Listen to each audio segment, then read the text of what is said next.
You've been sitting there longer than usual tonight, like you're waiting for something or someone to show up. Because I am. Say it. Okay. You keep telling me God is good, that he loves people, that he's not cruel, that he's not playing games. But then, there's this whole other thing. The thing nobody wants to talk about clearly. Go on.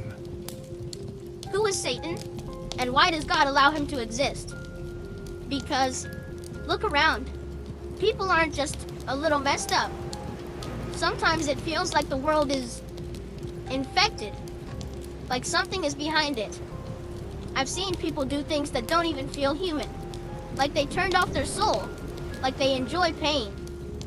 And then I hear people say, that's the devil, or that's demons, or that's darkness.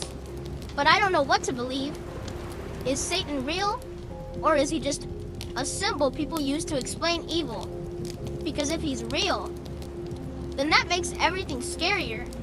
And if he's not real, then what does that say about us? It means the monster is us. And that thought makes me feel sick. That's an honest fear. Because I don't just wonder it like some theory. I feel it. Sometimes I feel like there's something pulling people apart. Families, friendships, even my own mind. Like you can be fine, and then suddenly you're angry, jealous, cold, tempted to destroy something good, and you don't even understand why. So tell me, who is he? And why would God, a God who is supposedly stronger than everything, let that thing exist? Because it sounds like letting a wolf live inside the house and telling the kids, be careful. You're not wrong to want clarity. I'm tired of vague answers. Some people talk about Satan like he's everywhere, controlling everything. Like he's in every song and every thought. Other people laugh at it and say, that's medieval. But I don't care about sounding modern or smart. I want the truth. Because if there's an enemy, I want to know what kind of enemy. And if there isn't, I want to know what kind of heart I have. Then let's walk slowly, and let's stay honest. Yes, Satan is real in the biblical story. Not as a cartoon, not as a joke with horns, but as a created being who rebelled. He is not God's equal. He is not the other side of a balanced universe. He is not eternal. He is a fallen creature, a liar, an accuser, and destroyer of trust. So he's an actual person?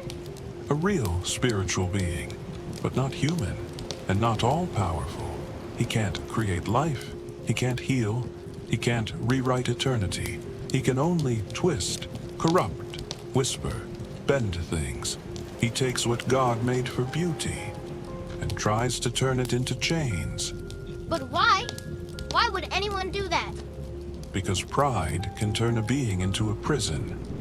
Satan, in the biblical picture, is someone who wanted glory without goodness, power without love, a throne without surrender. And when he fell, he didn't fall into humility. He fell into hatred. Not only hatred for God, but hatred for anything that looks like God. And humans carry God's image, so the hatred follows us too. That sounds terrifying. It is. But listen carefully. Terror isn't the whole story. Because the Bible doesn't introduce Satan to make you panic. It introduces him so you don't misunderstand the war inside you. The war inside me. Yes, because you've felt it, haven't you? You want to do right, and something pulls you sideways. You want peace, and something tempts you toward chaos. You want love, and something plants suspicion. That tug of war is real. And Satan's main weapon is not claws, it's lies. Not big, obvious lies, but quiet ones. Small ones that sound like your own voice. You're alone. God doesn't care. You'll never change. They don't really love you. You deserve revenge. Just this once. and those words can shape a life. So that's what he does. He talks. He whispers, and he waits for you to believe him. Because once a lie becomes truth inside you, you start building your life on it. Okay, but my question is still burning. Why does God allow him to exist? Because God could destroy him. Right now. No struggle, no suffering, no drama. Just end it. So why doesn't he? That question is heavy, but it's not rude. You're asking what many people feel but never say. So here's a careful answer. God allows Satan for a time because God created a world where love can be chosen, and choice requires real alternatives. So Satan exists because of free will. In part, God created beings with real freedom, angels and humans. Freedom means you can love, but it also means you can reject love. And Satan is the proof that even a perfect environment cannot force a heart to remain pure. Sin didn't begin because God built a broken universe. It began because someone chose rebellion. But why allow the rebellion to continue? Because God is not only proving power, he is revealing truth. If God crushed every rebellion the moment it appeared, the universe would obey, but it wouldn't understand. And God is building something deeper than obedience. He is building a kingdom where goodness is loved not because people are forced, but because people finally see what evil truly is. But we already see it. We see war, we see murder, we see cruelty. Isn't that enough? Sometimes we see the results, but we still romanticize the poison. We still flirt with darkness. We still call sin freedom. We still call pride strength. We still call lust love. We still call revenge justice. So God allows evil to expose itself, so that when it ends with a finality no one will miss. That sounds like a long lesson, and people are getting hurt while the lesson happens. Yes, and that's the part that makes this question burn, because it feels unfair. But let me tell you something. God is not watching pain like entertainment. The Bible never paints him as cold. It shows him grieving, warning, calling, saving, entering the suffering himself. And that matters, because if God only allowed evil and stayed distant, you could call him cruel. But the story of Jesus changes everything. God didn't sit above the battle. He stepped into it. Not with lightning, with wounds. So, Satan is real, but God is still in control. Yes, Satan is dangerous, but not undefeated. His greatest moment looked like a victory, the death of Jesus. But that moment became his collapse, because the cross wasn't a loss. It was God absorbing evil and breaking its authority. But evil still exists. Yes, because we live in the in-between. The enemy has been judged, but the final ending has not arrived yet. Like a defeated army, still causing damage on the way out. So Satan is like a condemned criminal still shouting. Exactly. And he will shout until the door closes. That makes me feel weird, like we're in a war that I didn't choose. You didn't choose the war, but you choose your side. And that is why your questions matter. You're not just gathering information. You're trying to live honestly inside the darkness. But I'm still stuck on one thing. If God loves us, why even risk making creatures who could become Satan? Why not make a universe where rebellion is impossible? Because then love would be impossible too.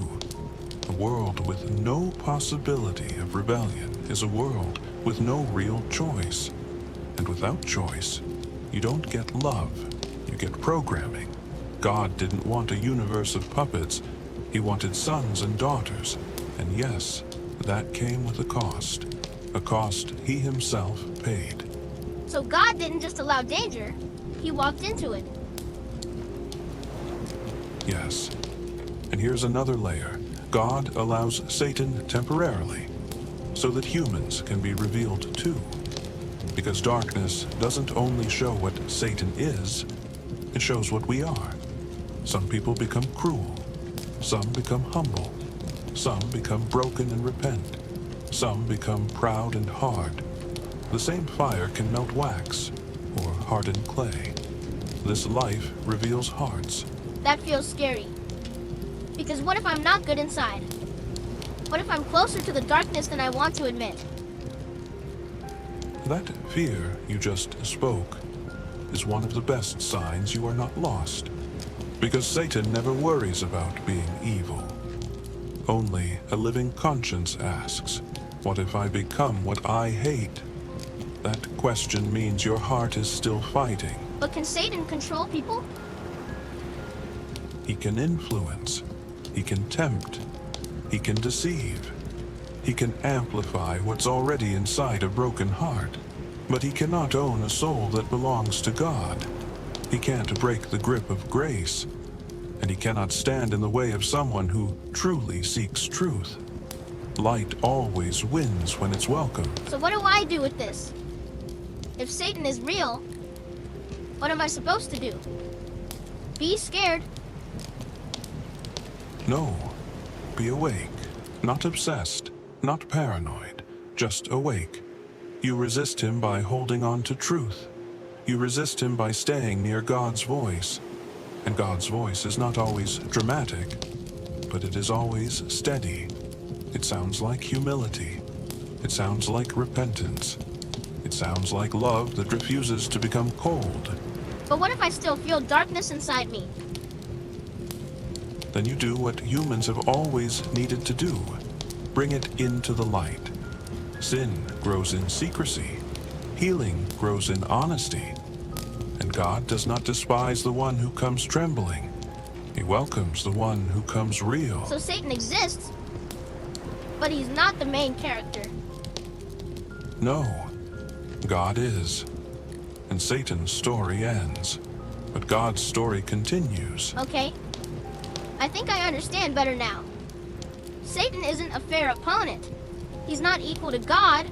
He's a rebel, a liar, and God allows him for now, because God is building something deeper than forced obedience. A world where love is chosen.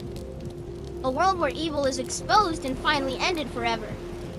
But if God is stronger than evil, why hasn't he destroyed it yet? Do we still have to learn something here? That's a deep question. Let's talk about it next time.